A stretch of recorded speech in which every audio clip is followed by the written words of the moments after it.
Hello, everyone. Welcome to the Horror Wrap. I'm Travis Bruce, and today I'm going to be shining a spotlight on an indie horror author. I have with us today my man, Dan Shrader. He's an author, and he has three new books that are coming out. And the first one is through Cyclotoxin, that's called Devil's Right, as well as he has Soulless Lonesome, and his book that he's putting out himself is called Those Live in Darkness, Volume 1. Dan, welcome to the Horror Room. Hey, how you doing? Good man, good man. Damn man, you're fucking rolling, man. You got a lot of projects Yeah, coming out. yeah. I just and I just started like actually reaching out to people and taking it like saying, "Hey, I want to do this in October of last year." So Wow. yeah, like before that, I used this pseudonym and I was on a website that wasn't really horror driven. I started that last April. Okay. But before that, I was just writing for myself. I mean, still writing for myself, but writing for fun and not really showing anybody.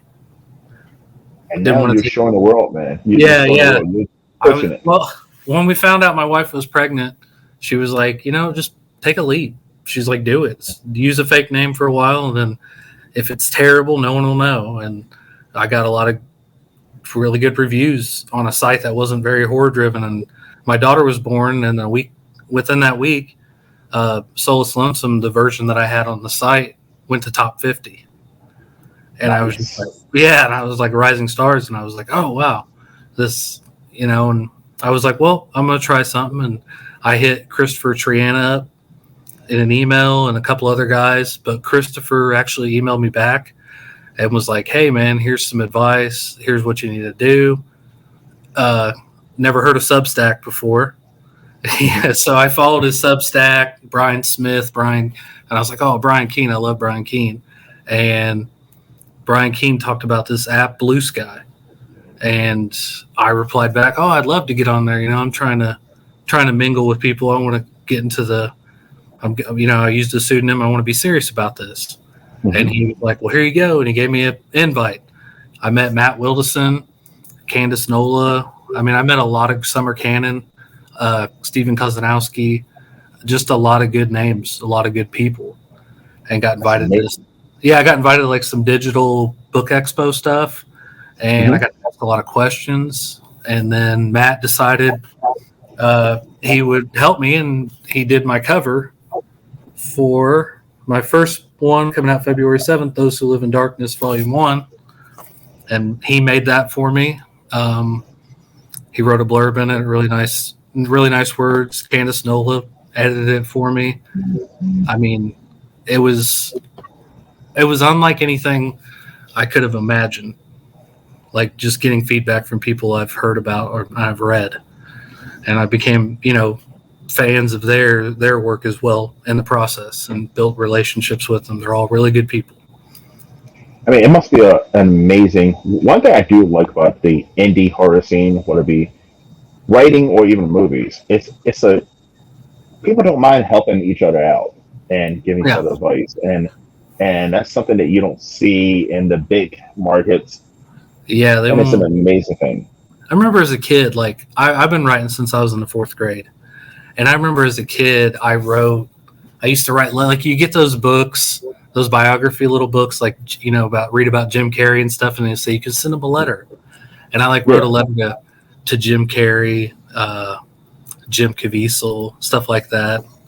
I don't know. I never heard back from you, Jim. No, I've seen a book. I wonder, like, do those people ever actually reply back? Yeah, just writing a letter, and I don't know. I read a lot of like Boxcar Kids, Goosebumps. Would Hmm. write those people. Uh, I've always been interested in theater and stuff. When I was a kid, it was like just kind of been my thing. So let's jump into real quick. Your first book, and that's through Psychotoxin Press. Christopher Belton, that's my buddy, Yeah. and that one's called Devil's Right. So tell us a little bit about Devil's Right. All right. The Devil's Right will be released May 1st. And it is a short story novella style, almost novella. Takes place in Towers Valley. That is my town, like where everything kind of, most of my writing that I do that I put out myself personally. It takes place in Towers Valley, in and around it. It's just like a cesspool of darkness and evil, and there's characters that from The Devil's Right to my other projects that are coming out this year, they either Easter egg each other. Like they'll show up later on. One may die, but then I'll have another story where he was 20 years younger, and he may pop in for 5 seconds, or they may have half the story with somebody. And it's just, I like to leave all these breadcrumbs because I'm interested to see if people will pick up on it and be like, kind of talk about it, make it fun in a way. It's like Stephen King's Derry, Maine and Castle Rock and all that. But The Devil's Right takes place with a guy named Brian. His family was murdered when he was little, and he basically, when the police show up, they ask what happened, and he claims that a man came out of a tree, the tree man, and killed his family, and that was it. So the story takes place in like the 80s, and he's getting out of a mental health institution at age 22. He just reunited with his estranged sister, and he's basically been told it was your imagination. A lot of people say he killed his parents. What actually happened? So we just kind of got to go along with the ride, Mm-hmm. So it gets a little pretty wild. Now, how long did it take you to come up with that story? I wrote a shorter version of it. It's probably a couple years ago. A lot of times I'll write stuff. I'll write a short, so my other projects, if they're longer, a lot of times they come off as a short story, and then I expand upon it. I'll put stuff back. Like there's projects I have right now that I'm finishing up that I wrote. Some I wrote like 5 years ago, and I finished them as a short story, but I wanted them longer, so I just put them on the back burner. And I think that's why it's been easier to kind of go with this Towers Valley thing, because I'll put stuff back, and then I'm writing other things, and then I can still go back and connect and stuff. Because Towers Valley, I've left it broad. I don't want to be too descriptive and timelines and everything, because I feel like that just dampens it, and it'll make it like, well, it doesn't make sense if you go here and here because of this time frame. There's only one. Soulless Lonesome's the only one that actually has a date. 1984 takes place on a leap year.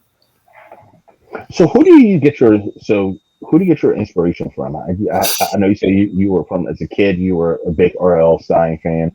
I know that you're also a Stephen King fan. Yeah. Who are those authors that you get inspiration from? Yeah, Clive Barker is a big one. I've always Clive. Yeah, man. Like I've just always been fascinated with Clive Barker. His material. A Telltale Heart is just one of my favorite books. William Johannesburg, I think that's how you say his name. He wrote Falling Angel. Have you seen Angel Heart? Yes. I love Angel Heart. Mickey Rourke, Robert De Niro. Yes. Yeah, that's probably one of my favorite books. I mean, just the opening, the sequence of like the rain in the gutters and all that. And Brian Keene, I like Brian Keene a lot. I've always been a big fan. Trying to think of some others. I'm not like a huge crazy Stephen King fan, but I like Stephen King. Christopher Triana, David Sodergren. I think that's I found him by accident a year, like 3-4 years ago, and I bought every one of his books. I love his stories and stuff.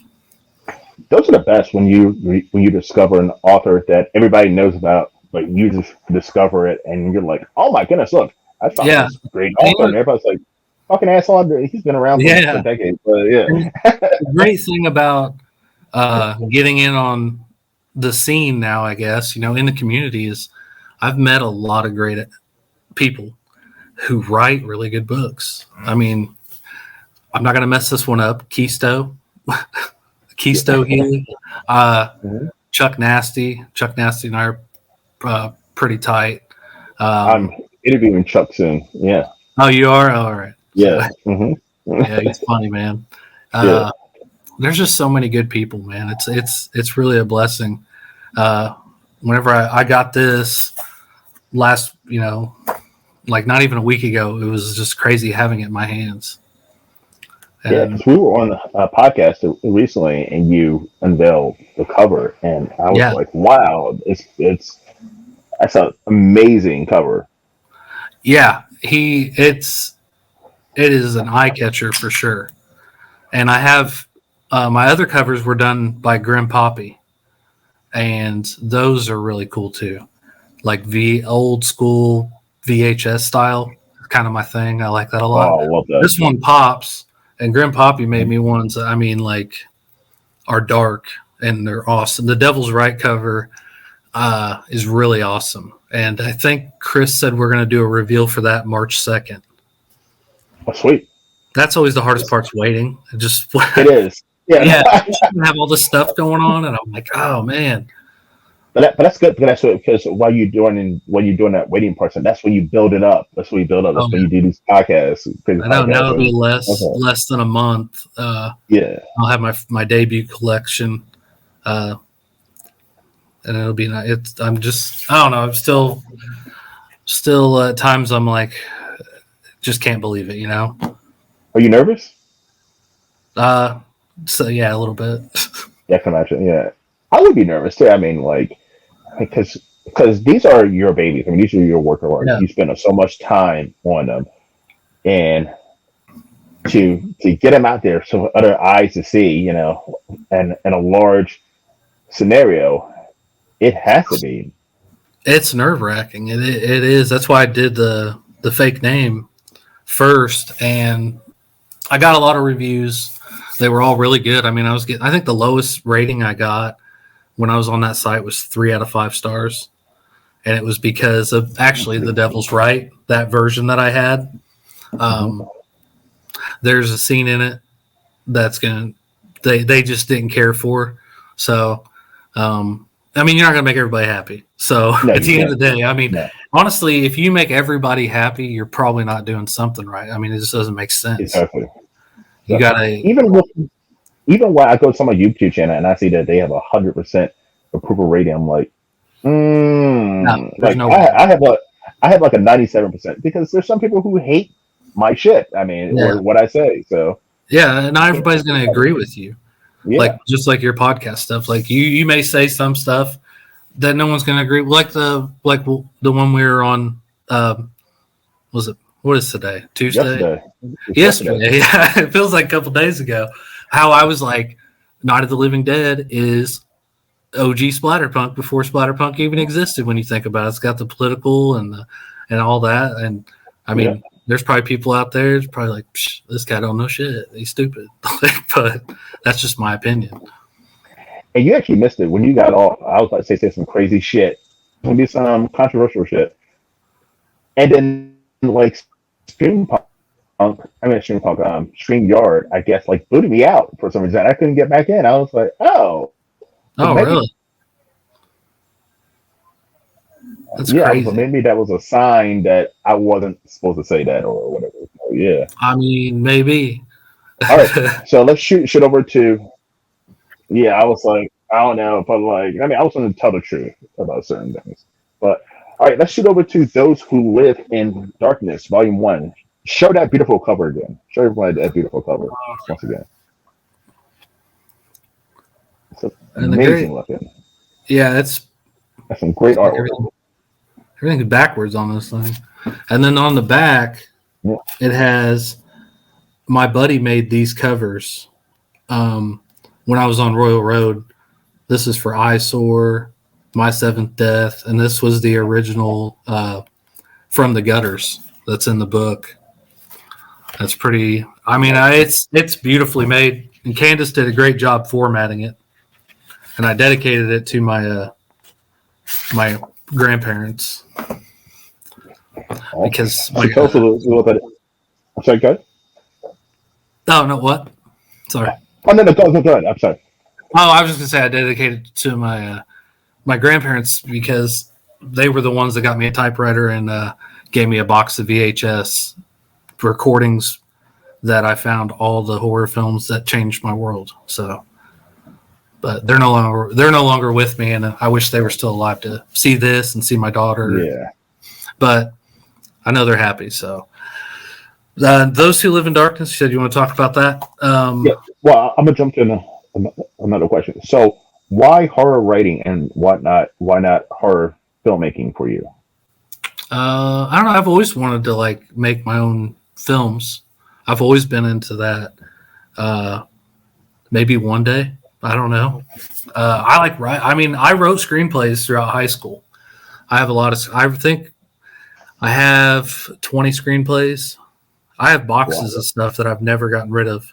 I still have from fourth grade writings that I have, and old notebooks. And then I watch these VHS tapes. I just basically regurgitated what I saw and was like, okay, like I really wish this movie had a sequel and it went this way. So I wrote that. Or I really wish this character would die and this character didn't. So you just kind of, and that's where it was just grinding the gears in my head by consuming all these films and just getting into it, like kind of, oiled the machine that I've become now. And I just want to keep putting out stuff. I just love it. It makes me happy. And that's the most important part. And it keeps me sane. So, I mean, and to find something, career wise that makes you happy, I mean, that is like, it's such a fulfilling, it must be such a fulfilling thing. yeah. I mean, I have to write every day or it just bothers me. I feel like I just got to get stuff out, even if it's shit. Mhm. Cause I So, don't, so what are some rituals for you? So when you get into your writing mood, do you go to a specific area of the house? Do you put a specific type of music on? um, well, I always have coffee. That's one thing. Okay. I always have coffee. Light candles. I like candles. Music, it depends. I mean, sometimes if it calls for, like one story that I've written recently that'll be out, I plan on having it out later this year. I listen to a lot of Typo Negative.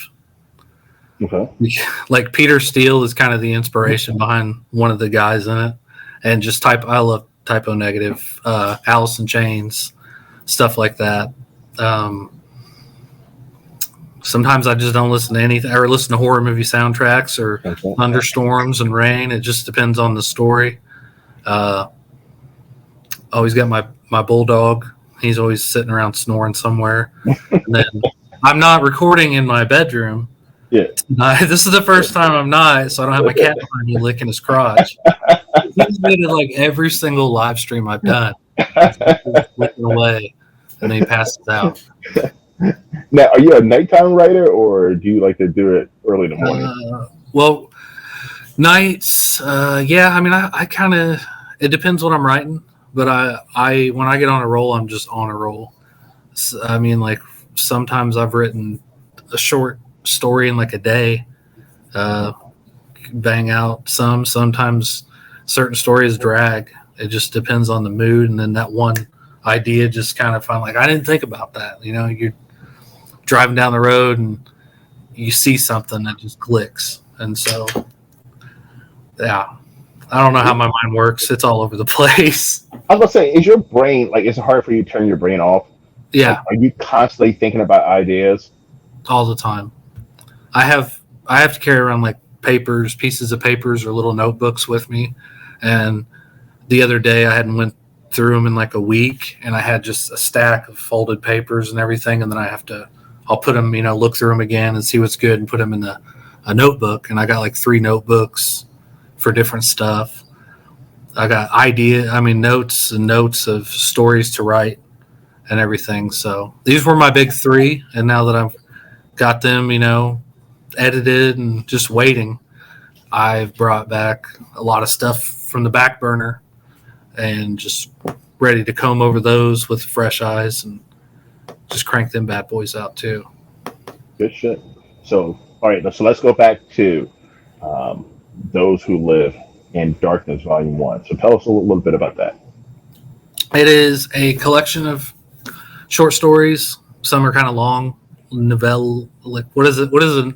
There's a novella and there's like what novelette is like a Yeah. long shorts. Long short stories. There's Eyesore, Casper, Whispers from the Void, Craven's Freaks, and From the Gutters. And then the sixth, the very end, ties a bow on a lot of, like, half the stories kind of connect. And it's My Seventh Death. And it's just basically a menagerie of all kinds of stuff.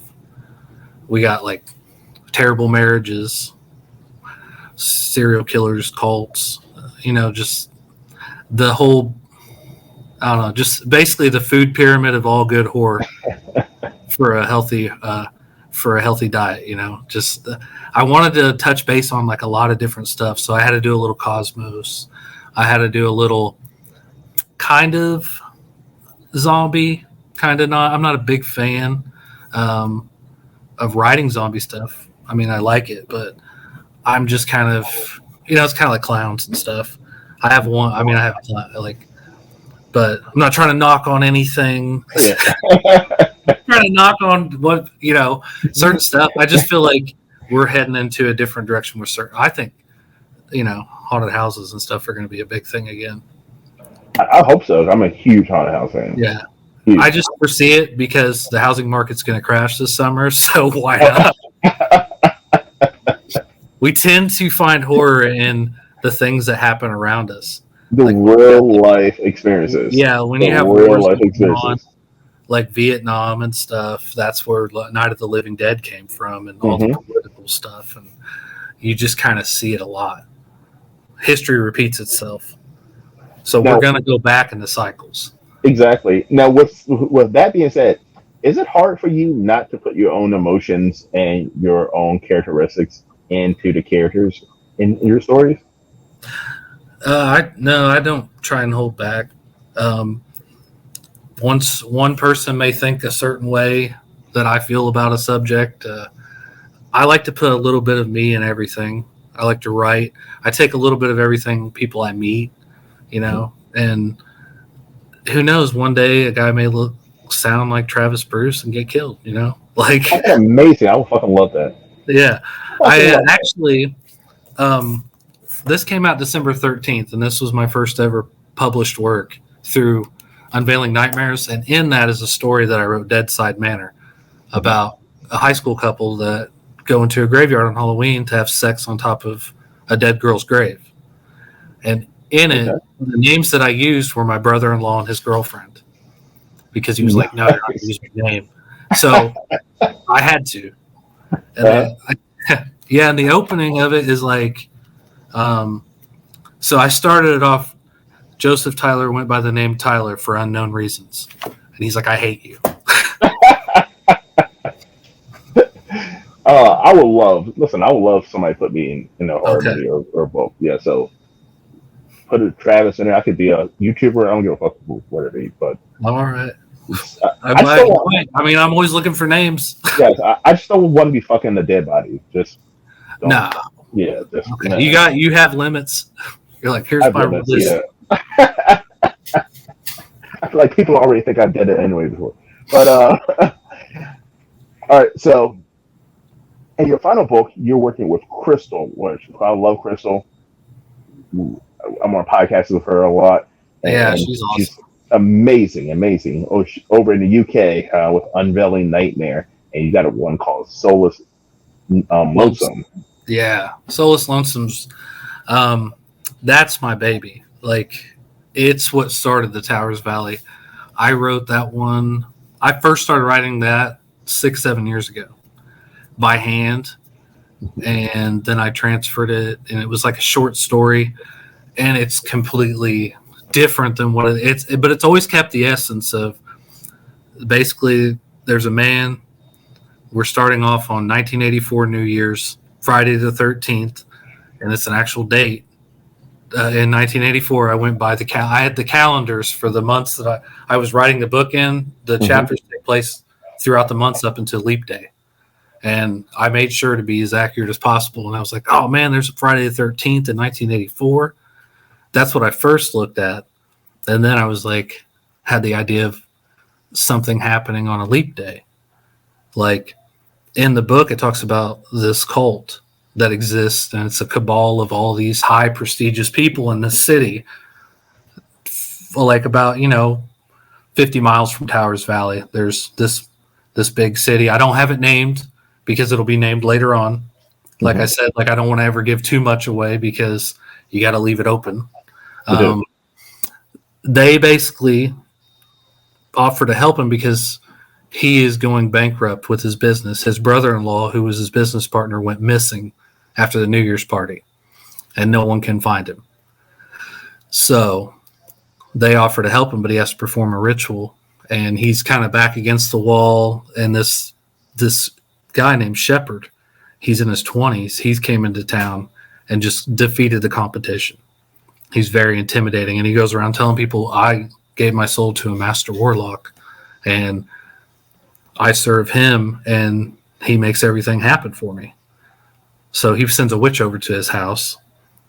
They do the ritual, and then everything just gets crazy. There's homicides, homeless people killing people, homeless people jumping out in traffic, kidnappings, like shootouts. There's a dude, there's the Axeman, who he is like the right hand. He's one of the religious zealots who believes that he is going to do the master's bidding, and he's chasing them around. And there's just and he hires a private detective to help him out, and everybody's connected in some way. It's just, it's one of those I rewrote a lot and went through a lot and gave a lot of attention to detail, because it's more of my quiet horror. Like, cause some of my stuff's extreme and like out there. This one is probably more commercial friendly type of horror. Like it's like Angel, like back to what whenever I was writing, it was like Angel Heart and Lord of Illusions. That detective, that hard boiled type feel.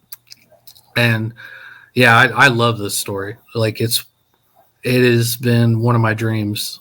And I mean, all my dreams are happening. I mean, they could come out and I could sell 10 altogether, and it doesn't matter, like I got books. Yeah. At least you get out there, man. Well, you get it and somebody reads it and someone loves it. Well, now that I got ARC reviewers and stuff, I mean, it's crazy, but like I've gotten some really good reviews for Those Who Live in Darkness, and I got Soulless Lonesome out now to people. A lot of the people that read Those Who Live in Darkness were like, the connections with Towers Valley, is that in your other stuff? And I was like, yeah. And they're like, I want the next story. And then a couple of them said, I want to read all your stories. I want to review all your stories. So I think there's something there. I mean, that's awesome. Now, did you already, so when I'm Soulless Lonesome, did you already have an ending in mind when you started, or did you work your way towards the ending? I kind of had an idea of where I wanted to go. The thing is I don't ever really have the endings first. The endings just kind of happen. I know I'm trying to say it like not sounding cheesy, but like I come up with the opening and the basics for it, and I just start writing. I don't plot.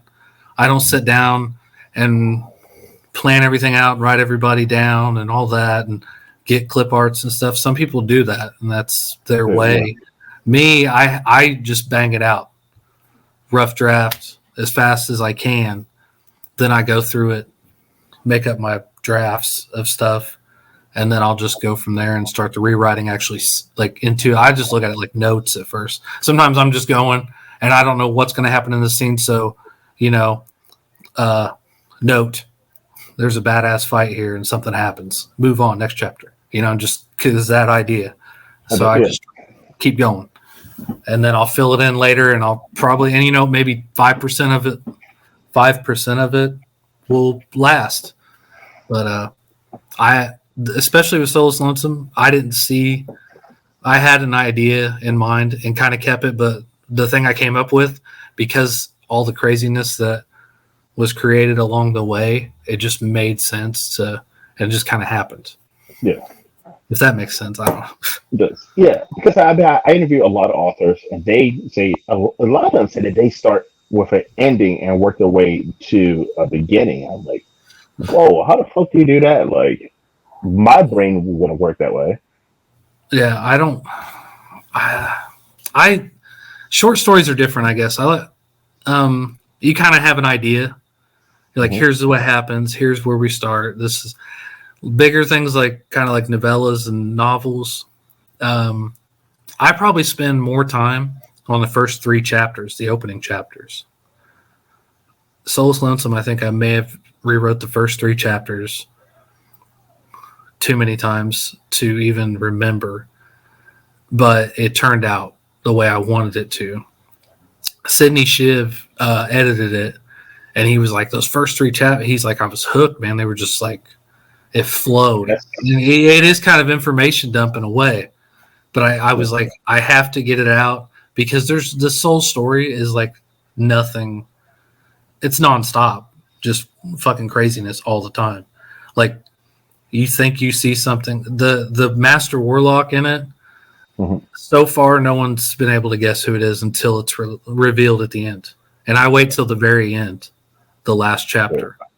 So that was probably the hardest story to write. Honestly, one of my hardest stories to write because I wanted it to be so timed out. And honestly, it was a pain in the ass. It was a pain I in the bet. ass.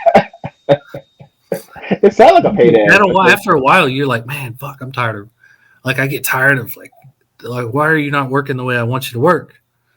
You know, you kind of talk to your story, beat it around a bit, eventually work. You know, Yeah. or you just put it. Or with me, I'll put it on the back burner and then go back to it later and start on something new. Sometimes I write three different things at once. Mhm. So All right. So, Dan, I'm going to try something new out tonight. You're going to be my first guest. I'm going to do this one. So, this is called Rapid Fire. I'm going to give you three quick rapid fire questions and quick answers to these. All right. The first question: when you complete a project, who is the first person that you let read it?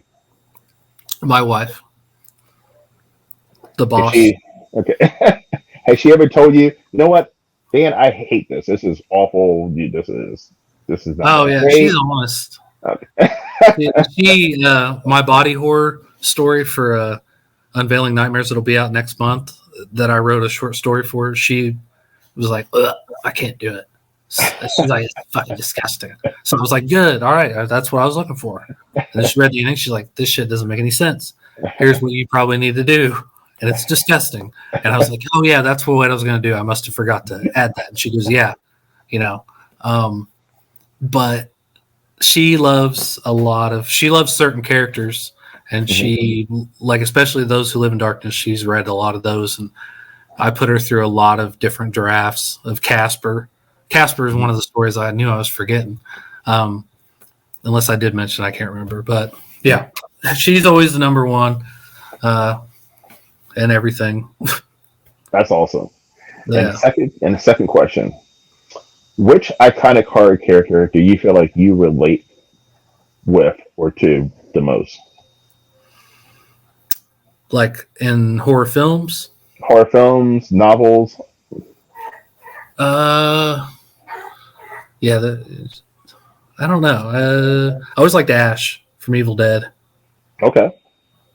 Just You kind feel of, like you kind of have a bond, similar yeah, he's just characteristics. kind of laid back, kind of cool guy, like just wanting to live life, and then just shit goes crazy. Uh, And then he goes a little bit crazy himself. yeah, so it actually works out pretty well. Yeah. All right. The third question.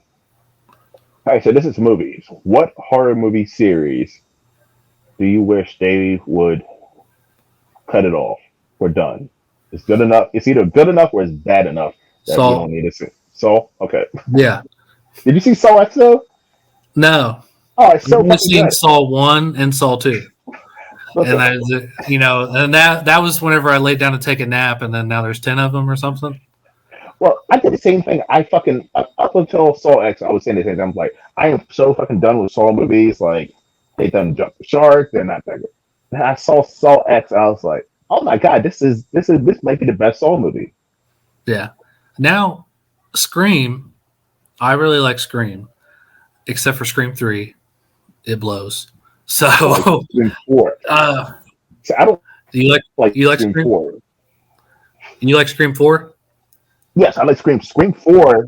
Scream 4, I don't hate Scream 4, but it's the one I'm like, nah. But the Yeah, rest I do like. yeah. I think now rebooting those have went really well. I like them a lot. Yes. But yeah, Saul's kind of turning into like the Fast and Furious of horror. It's getting ridiculous, yes. Yeah, I there's was glad that they did like a prequel. I'm glad they did like a prequel with this last one. I hope this last one is the last one because it's we a gotta stop good, this point. I mean, it's a good way to end it. You know what I mean? On a good note.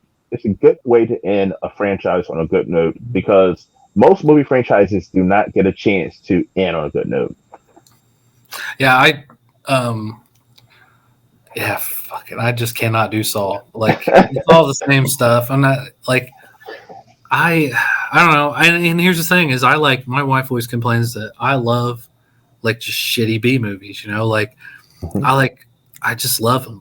Like Night of the Demons is probably and I mentioned that Okay. the other day with Roger and all that. Yes. Night of the Demons is Kevin S. Tenney.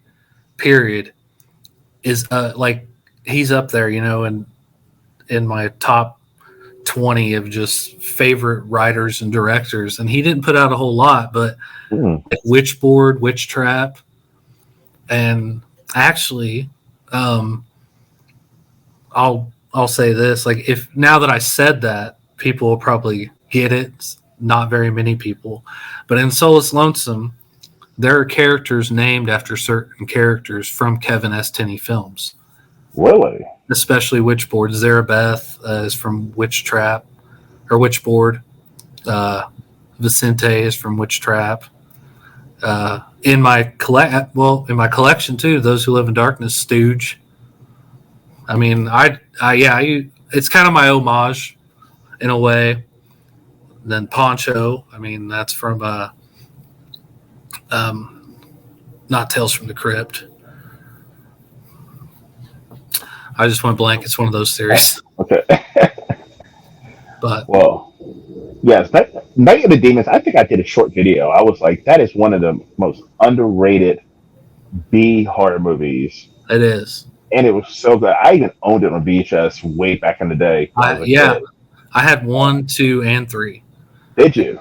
Yeah, I don't know what happened to them, Yeah, they are and probably in the trash. That's where mine went. I Mine was know. I probably in the wish. trash.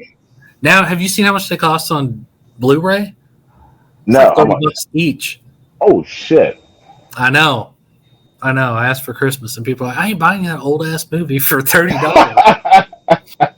So I was like, all right, fine. I was like, well, if I sell like 10 books or something, I was like, my royalties are going to it. Exactly. It's like that's what I'll do.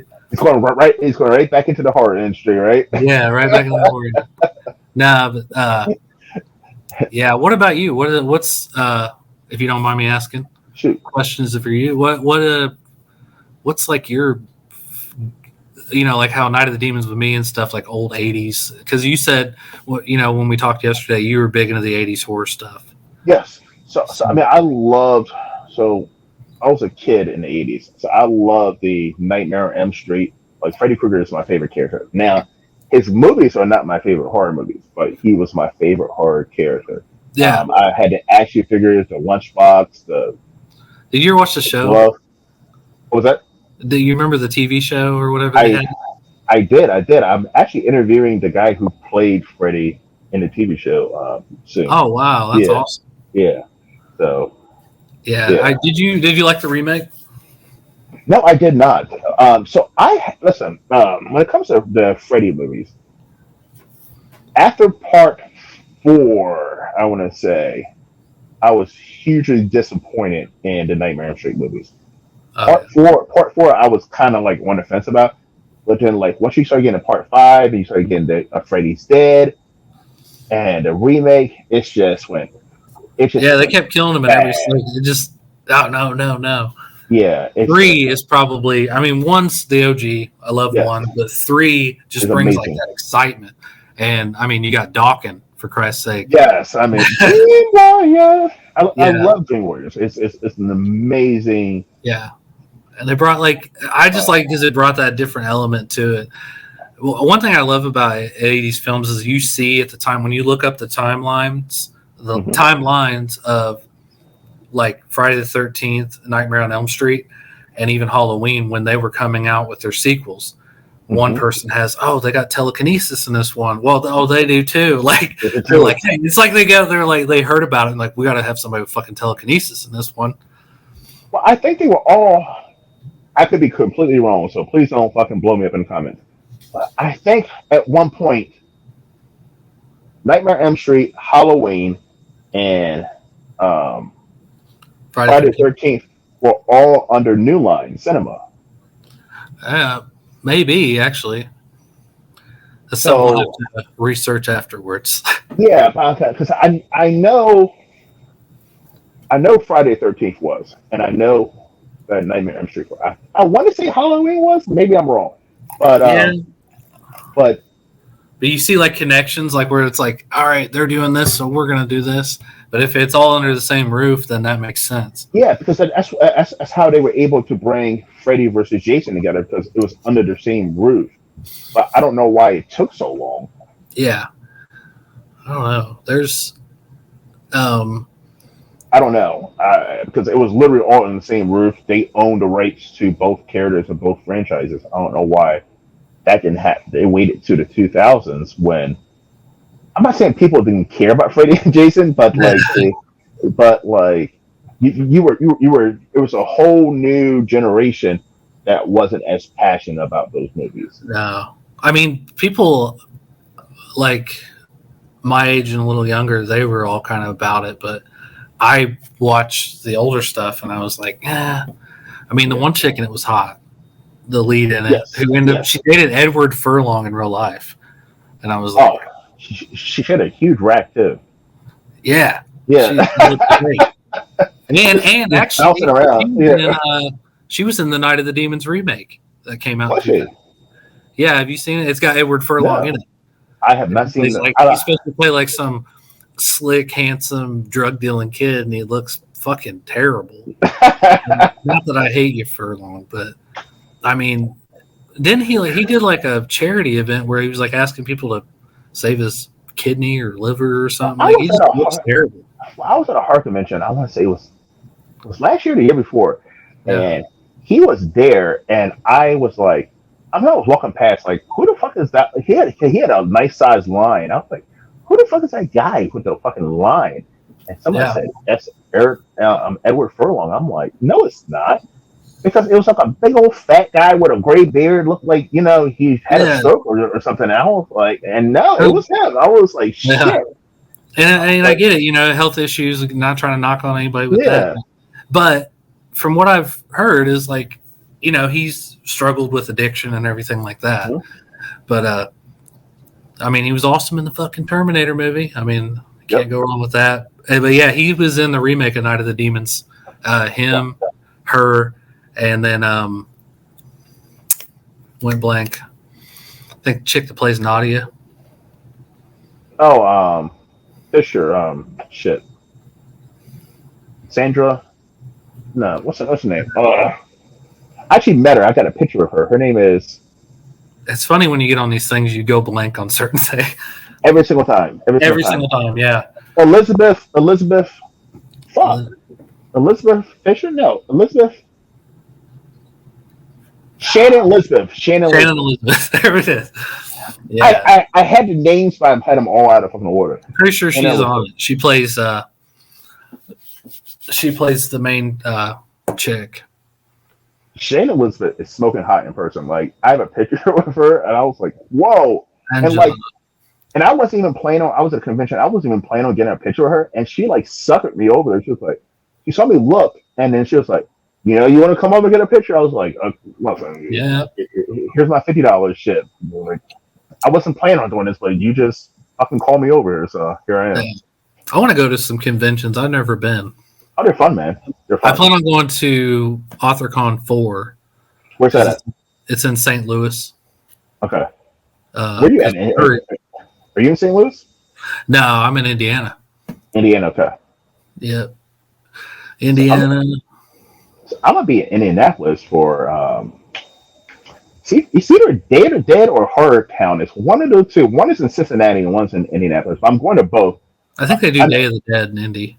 yes, I'm gonna be in Indy 1 month soon. Like I may for go to it. I was thinking, back for my books and stuff. I was like, ooh, what is a vendor account? And I looked at the pricing and all that. I was like, I don't even know if I'm ready for that. Fuck that. no, no, you're not ready for that. It's Uh, expensive, man. But no, there's other ones, but there's other conventions that are price friendly. Like I mean, you could do like Monster Mania. See, but that's on the East Coast, so I don't yeah. know. Well, Yeah, but AuthorCon 3 is in Williamsburg. Is it that's, Pennsylvania or? yep, I'll be there with the psychotoxin guys. Yeah, I almost went. I wanted to go to it, but when is it? April? Let's say it's in July. I want to say I don't know. I Yeah. have a whole list of conventions I'm going to this year, and like they're all like rambling together. But it just works better. I mean, I'm closer to St. Louis, and I was like, oh, I go to AuthorCon 4, so Yeah, um, I want to finally get to meet everybody, that I've been working with and just messaging all the time and gotten to know, like Candace Nola and Matt and all them if they go to it, Steven. Um, yeah, It'd be awesome, man. Like to finally, and talking to Chris a lot, and well, and even Crystal in the UK. I mean, that's a yeah. little. That's We're, hype. we're all gonna have to get together sometime. That'd be awesome. That'd be amazing. I know Chuck Nasty and we've been talking about if we're not busy later Mhm. this year, him and I are talking about writing a book together. So I would love to hear that story. Oh, it's gonna be. We're just playing around, and Uh, stuff. Like, here's our plan. Like we were talking about it. And we're like, it's gonna be like trauma, uh, class of Newcomb High, like Chud, stuff like that. that's good shit, man. That's some good Uh, shit. House of Thousand Corpses and Hills Have Eyes, and Yeah, we came up with some names. We actually came up with a title for it, but I love um, that good old cheesy D movies, man. oh yeah, it's I, gonna have I, a I lot. grew up on them. I grew up on them, man. I fucking love them. All right, so Dan, where can everyone find you, my friend? I am on Facebook, Dan Shrader Horror. I've pretty much stuck with that little logo. So if Instagram, it's Dan Shrader Horror altogether. Um, if you look up Amazon author, Dan Shrader Horror, Goodreads, Dan Shrader Horror, pretty much that's the thing I've kind of kept with. I'm glad no one else has had it, so I Yeah, could use it. I know. Um, but yeah, Dan Shrader Horror is like my thing that I've just my buddy kind of made me a thing for it, a little ad to sell stuff. And I was like, man, should I just do Dan Shrader author? And he's like, no, you should do Dan Shrader horror on Facebook and then just put it together, lowercase on just everything. And he's like, that's how you do it, Running it man. up. I was like, That's all so right. good. Yeah, I've learned a lot. I'm not very social media savvy, but I've learned a lot. Yeah, I didn't know how to hey, can you make this shareable? I'm like, how do you I put it on here? How do I?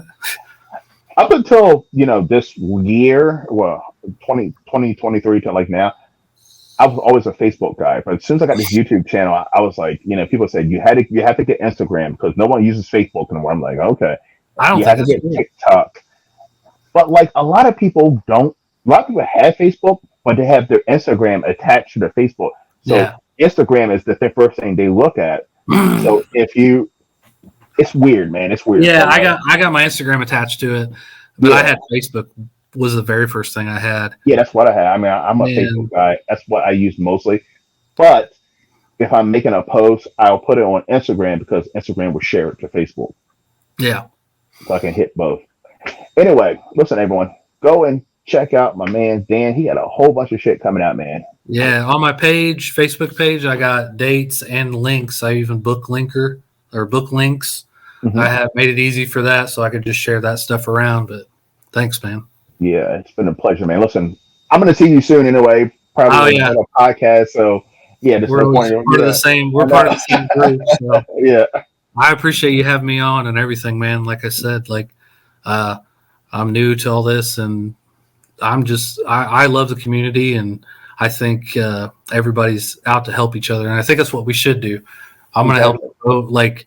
like buddies of mine, like Chuck Nasty and all them. Like I'm gonna be promoting their stuff on my page too. Like we're all family. We're not the competition with each other. And that's how it has to be. That's literally Oh yeah, that's the only way. That's the only way. I made a post. I was like, I'm not a filmmaker or author, but I'm indie. You know what I mean? I'm indie horror because I talk about it, I promote it. So I'm indie horror. So like, Yeah, Yeah, we I need started we need guys that are like that can help us launch, and get. exactly. That's the great thing about social media now is like, hell, I talk to people from the UK. There's so many great people. D. McCluskey. I mean, just awesome people everywhere, Yeah, and we all share the same passion. and And that's what I love about this channel. I get to interview filmmakers from all across the world and Stephen authors from all Cooper, across the world. yeah, Yeah. and like you get people from that. We just share it worldwide. That Yep. like taking over, man, Taking over. Taking taking over. over in the gutters. Yes, sir. All All right, right. everyone. Well, thank you for coming to the Horror Room. I'm Travis Bruce. I'll see you guys next time. Take care.